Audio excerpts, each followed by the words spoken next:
അങ്ങനെ ഈ കൊല്ലത്തെ എടപ്പള്ളി പെരുന്നാളും ഇങ്ങെത്തി. അതേപോലെ ഞങ്ങളും ഈ തവണ കോഴി നേർച്ച വെച്ചിരുന്നിട്ട് സാധാരണ എല്ലാവരും അവരവരുടെ വീട്ടിലെ തന്നെ കോഴീനെ നേർച്ചയ്ക്കായി കൊണ്ടുവരികയാണ് പതിവ്.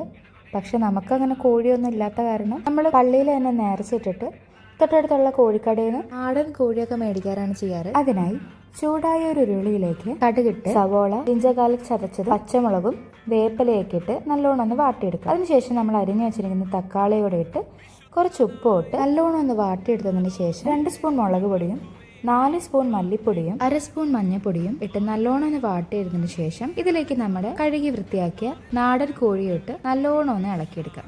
അതിനുശേഷം ജിഞ്ചർ ഗാർലിക് പേസ്റ്റ്, കുറച്ച് വിനാഗിരിയും ആവശ്യത്തിന് വേപ്പിലയും ഇട്ടിട്ട് നല്ലോണം ഒന്ന് ഇളക്കി യോജിപ്പിക്കാം. ഈ നാടൻ കോഴിയുടെ ഒക്കെ ഒരു പ്രത്യേകത എന്ന് വെച്ചാൽ അതിന് ഭയങ്കര വേവായിരിക്കും. അപ്പോൾ അതുകൊണ്ട് നമ്മൾ അത്യാവശ്യം വെള്ളമൊക്കെ ഒഴിച്ചിട്ട് വേണം അത് വേവിച്ചെടുക്കാനായിട്ട്. അപ്പോൾ ആവശ്യത്തിന് വെള്ളമൊക്കെ ഒഴിച്ചിട്ട് നമുക്കൊന്ന് അടച്ചു വെച്ച് വേവിച്ചെടുക്കാം. അപ്പോൾ ഇതാ നമ്മുടെ നാടൻ കോഴി നല്ലോണം വെന്ത് വന്നിട്ടുണ്ട്.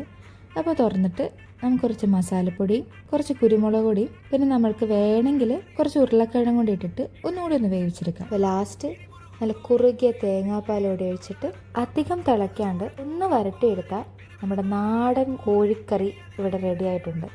അപ്പോൾ ലാസ്റ്റ് കുറച്ച് വെളിച്ചെണ്ണയും ഒരു വാഴയില വെച്ചിട്ട് മൂടി വെച്ചാൽ നല്ല ടേസ്റ്റും നല്ല സ്മെല്ലും ആയിരിക്കും. എല്ലാവരും അവിടെ ഒരു പായോ ഷീറ്റോ ഒക്കെ ഇട്ടിട്ട് അവിടെ തന്നെ വെച്ച് കഴിക്കാറാണ് പതിവ്. നമ്മളിവിടെ ബ്രെഡാട്ടോ എടുത്തത്.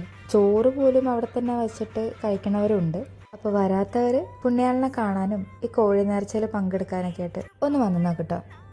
അപ്പോൾ ശരി.